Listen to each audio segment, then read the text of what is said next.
அடுத்து அவர்கள் மோசேயை நோக்கி நீர் எங்களை அனுப்பின தேசத்துக்கு நாங்கள் போய் வந்தோம். அது பாலும் தேனும் ஓடுகிற தேசம். அவங்க அதோட நிறுத்தல. ஓகேவா, அடுத்து பாருங்க. இது அதனுடைய கனி. ஆனாலும் இந்த இடத்துல வந்து பார்த்தீங்கன்னா, இந்த ஆனாலும் இருக்கட்டும் இப்படி அப்படி நம்ம ஏதோ ஒரு விஷயத்தை நம்ம பேச வரோம். நம்ம வாழ்க்கையில் ஏதோ ஒரு ப்ராப்ளம் இருக்குதுன்னா நம்ம அந்த ப்ராப்ளம்ஸை வந்து நம்ம வாயை திறந்து எந்த ஒன்றையும் நம்ம டிக்ளேர் பண்ணிடக்கூடாது. நம்ம டிக்ளேர் பண்ணுறோம் அப்படின்னா அது நம்மளோட லைஃப்பில் மேனிஃபெஸ்ட் ஆக ஆரம்பிச்சிடும். இந்த இடத்துல பாருங்களேன், ஆனாலும் அந்த தேசத்திலே குடியிருக்கிற ஜனங்கள் பலவான்கள், பட்டணங்கள் அரணிப்பானவைகளும் மிகவும் பெரியவர்களுமாய் இருக்கிறது. அங்கே ஏனாக்கின் குமாரரையும் கண்டோம். அமலேக்கியர் தென்புறமான தேசத்தில் குடியிருக்கிறார்கள். ஏத்தியரும் எபூசியரும் எமோரியரும் மலைநாட்டில் குடியிருக்கிறார்கள். கானானியர் கடல் அருகேயும் யோர்தான் அண்டையிலும் குடியிருக்கிறார்கள் என்றார்கள்.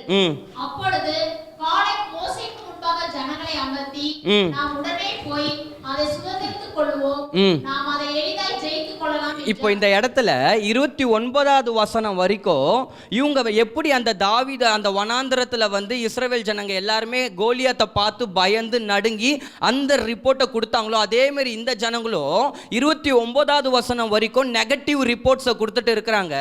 ஆனால் அதில் இந்த காலேபும் ஜோஷுவாவும் அவங்களுடைய ரிப்போர்ட்டுடைய டைம் இது வந்து சேஞ்ச் ஆகுது. சேம் ரிப்போர்ட் தான் கொடுக்குறாங்க. மாறா அந்த ரிப்போர்ட்டை 30வது வசனத்தில் மாற்றி எப்படி கொடுக்குறாங்க? அப்பொழுது காலேப் மோசேக்கு முன்பாக ஜனங்களை அமர்த்தி, நாம் உடனே போயிட்டு அதை சுதந்தரித்துக் கொள்ளலாம், இவங்களுடைய ரிப்போர்ட் 29ல் எங்க இருக்கு அப்படின்னாக்கா, அவங்க வந்து என்ன சொல்றாங்கன்னா, ரொம்ப டிஃபிகல்ட்டு உள்ள இந்த மாதிரியான ப்ரொசீஜர்லாம் இருக்கு, இவங்கெல்லாம் இருக்கிறானுங்க, இவங்களெல்லாம் பீட் பண்ணி நம்மளால போக முடியாதுன்னு 29ல் கூட போனவங்க சொல்றாங்க.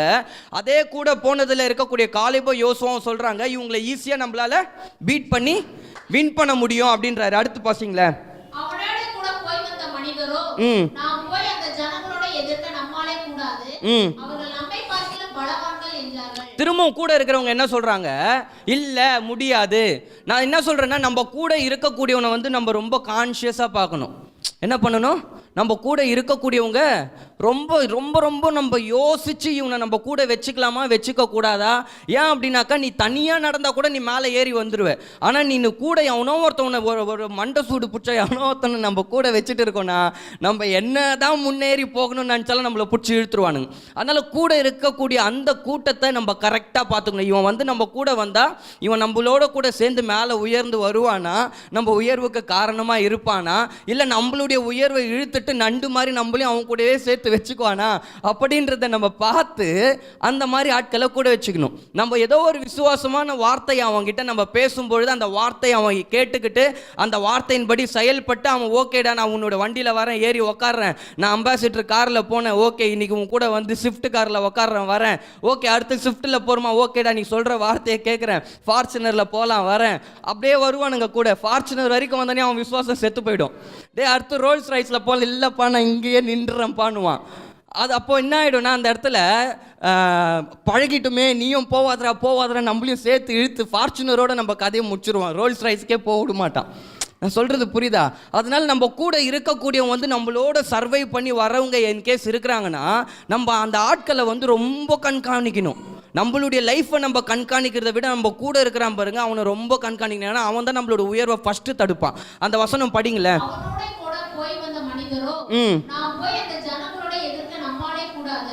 அவர்கள் நம்மை பார்க்கிலும் பலவான்கள் என்றார்கள். நாங்கள் போய் சுற்றி பார்த்து வந்த அந்த தேசம் தன் குடிகளை பட்சிக்கிற தேசம். நாங்கள் அதிலே கண்ட ஜனங்கள் எல்லாரும் மிகவும் பெரிய ஆட்கள். அங்கே ராட்சத பிறவியான ஏனாக்கின் குமாரன். இதுல நீங்க அப்படியே படிச்சுட்டே வந்தீங்கன்னா ஃபுல்லா இவங்க நெகட்டிவான சினாரியோஸ் இப்படியே சொல்லிக்கிட்டே வருவாங்க. ஒரு கட்டத்துக்கு மேல 14வது அதிகாரம் 1வது வசனத்துல இருந்து 5வது வசனம் வரைக்கும் படிங்களேன். அப்பொழுது சபையார் எல்லாரும் கூக்குரலிட்டு புலம்பினார்கள். இப்போ இந்த இடத்துல என்ன ஆயிடுச்சுன்னா, ரெண்டு தரப்பட்ட ஜனம் வந்து உள்ள வேவு பக்கம் போகிறாங்க. அப்போது 2 தரப்பட்ட ஜனங்களுடைய ரிப்போர்ட்டுமே வருது. இதில் அந்த இஸ்ரவேல் ஜனங்க எல்லாம் என்ன பண்ணுறாங்கன்னா, ஃபஸ்ட்டு எந்த ரிப்போர்ட்டை உள்ளே எடுத்துக்கிறாங்கன்னா, நெகட்டிவான பேசலாம், நெகட்டிவான ரிப்போர்ட்டை உள்ள எடுத்துக்கிறாங்க. அந்த இடத்துல காலேபோ சொல்றாரு, இல்ல இதை ஈஸியா நம்ம சுதந்திரிக்க முடியும்ன்றாரு. அந்த ரிப்போர்ட்டை இவங்க யாரும் உள்ள எடுக்கல. மாறா நெகட்டிவா என்ன ரிப்போர்ட் வந்துச்சோ, ஏன்னா இன்னைக்கு நம்மளுக்கு எப்படி ஆயிடுச்சுன்னா நெகட்டிவான விஷயங்களை ஈஸியா நம்ம அடாப்ட் பண்ணிக்கிறோம். இல்லை நம்ம வந்து ஆண்டவருக்குள்ளே வரதுக்கு முன்னாடி அப்படியே நெகட்டிவாகவே இருந்து கடைசியில் வந்து எந்த விஷயமா இருந்தாலும் நெகட்டிவாக இது எனக்கு சொந்தம் டப்புன்னு எடுத்துடுறோம். நம்ம வீட்டில் எங்கள் அப்பா இந்த வெளிநாட்டிலேருந்து வரும்பொழுது அந்த பெட்டி திறப்பார். பெட்டியை திறந்த உடனே உள்ள நிறைய திங்ஸு விளையாட்டு பொருள்லாம் இருக்கும். உடனே நானே அண்ணெல்லாம் ஓடி போய் இது எனக்குன்னுட்டு அப்படியே சண்டை போட்டு எடுத்துக்குவோம். அந்த மாதிரி இந்த இடத்துல காலேபு, யோசுவா ப்ளஸ் அவங்க கூட போனவங்க எல்லாருமே வந்து ஒரு ரிப்போர்ட்டுன்ற அந்த பெட்டியை ஓப்பன் பண்ணோன்னே இந்த இஸ்ரவேல் ஜனங்க ஃபஸ்ட்டு எடுத்தது என்ன எடுத்தாங்கனாக்கா, ஓடி போயிட்டு நெகட்டிவாக இருக்குது, இது எனக்கு நான் உள்ளே போக முடியாததான், அவங்க நம்மளை கொண்டுருவாங்க தான் அப்படின்ட்டு நெகட்டிவ் ரிப்போர்ட்டை வந்து இவங்க உள்ளே எடுக்கிறாங்க. பாசிட்டிவாக இருக்கிற ரிப்போர்ட்டை உள்ளே எடுக்கல. அடுத்த வசனம் படிங்க. ஜனங்கள் அன்று ராம் முழுவதும் அழுது கொண்டிருந்தார்கள். இஸ்ரவேல் புத்திரர் எல்லாரும் மோசேக்கும் ஆரோனுக்கும் விரோதமாக முறுமுறுத்தார்கள்.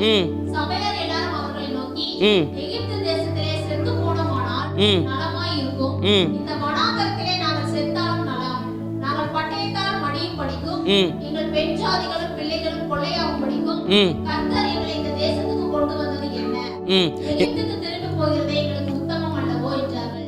பின்பு அவர்கள், நாம் ஒரு தலைவனை ஏற்படுத்திக் கொண்டு எகிப்துக்கு திரும்பி போவோம் வாருங்கள் என்று ஒருவரோடு ஒருவர் சொல்லிக் கொண்டார்கள். 9வது வசனம். கர்த்தருக்கு விரோதமாக மாத்திரம் கலகம் பண்ணாதீர்கள். இந்த இடத்துல என்ன, நீங்க நெகட்டிவா பேசுற வார்த்தை என்னவா மாறுது? கர்த்தருக்கு விரோதமா கலகம். அப்போ இந்த நெகட்டிவா பேசுற ஆளுங்களாம் யாருன்னா கலகக்காரன். யாரு? கலகக்காரன். நம்ம கிட்ட வந்து இந்த மாதிரி நெகட்டிவாக ஏதோ ஒரு விஷயம் சொல்கிறாங்க, இது நடக்காது முடியாதுன்னு அவனோ ஒருத்தன் சொல்கிறான்னா, நீங்கள் அவன் மேலே ஒரு டேக் ஒட்டியிருக்கும். எப்படி நம்ம ஒரு கண்ணாடி வாங்கினாலோ ஒரு ட்ரெஸ் வாங்கினாலும் அதில் ஒரு டேக் ஒட்டியிருக்கும், ஒரு ப்ரைஸ் டேகு. அந்த மாதிரி நெகட்டிவாக பேசுகிறவன் மேலே இருக்கக்கூடிய ஒரு டேக் என்னன்னா அவன் கலகக்காரன். அந்த மாதிரி டேக் ஒட்டி இருக்கிற ப்ராடக்ட் வந்து ஸ்ட்ரிக்ட்லி ப்ரோஹிபிட்டட். அதை வந்து தூக்கி ஓரம் போட்டுருணும். அந்த மாதிரி டேக் இருக்கிறவனுங்கள கூட வச்சுக்க கூடாது. நான் சொல்கிறது புரியுதா? அது வந்து வீட்டுக்கும் நாட்டுக்கும் கேடு. அந்த மாதிரி கலகம் பண்ணுறவனுங்களை கொஞ்சம் ஓரம் தள்ளி வச்சிடணும். நான் சொல்கிறது புரியுதுங்களா? ஏன்னா நம்ம விசுவாச பயணத்தில் போயிட்டு இருக்கோம். நம்ம ஏதோ ஒரு விஷயத்தை நோக்கி நம்ம போயிட்டு இருக்கோம். அந்த இடத்துல ஆண்டவர் ஒரு பெரிய ஒரு ட்ரீமோடு என் பிள்ளைங்களை கொண்டு வந்து கானானில் உட்கார வச்சு பாலம் தேனும் ஓடக்கூடிய அந்த ஒரு இதுவை கொண்டு வந்து பிள்ளைங்களை பயங்கரமாக ப்ளஸ் பண்ணணும்னு இருக்கிறாங்க. கூடவே இந்த டேக் ஒட்டின ஒருத்தவனுக்கு அப்படியே கூடவே சுற்றிக்கிட்டே வருவாங்க. அந்த மாதிரி டேக் இருக்கிறத நீங்கள் பார்த்தீங்க அப்படின்னாக்கா முடியாது, நடக்காது, செயல்படாதுன்னு சொல்லக்கூடியவங்க இருக்கிறாங்கன்னா அந்த டேக் எல்லாம் எடுத்து அப்படி ஓரம் வச்சுட்டு நம்ம மூவ் ஆகிடணும். இந்த இதில் பார்த்தீங்கன்னா, இந்த ஸ்டோரியில் அப்படியே நீங்கள் படித்து பார்த்தீங்கன்னா என்ன வரும்னா, கடைசியில் யார் எந்தெந்த சந்ததி விசுவாசிச்சோ அந்த சந்ததி மாத்திரம் தான் உள்ளே போயிருக்கோம். ஏன் அப்படின்னா, எந்த பிள்ளை எப்படி பேசுச்சோ அந்த பிள்ளைக்கு அப்படியே நடந்தது. இங்கேருந்து நீங்கள் போகும்போது என்ன கற்றுட்டு போகிறீங்களோ இல்லையோ, இந்த ஒரு திருக்குறளை கற்றுன்னு போயிடுங்க. எந்த பிள்ளை எப்படி பேசுதோ அந்த பிள்ளைக்கு அப்படியே ஆகும்.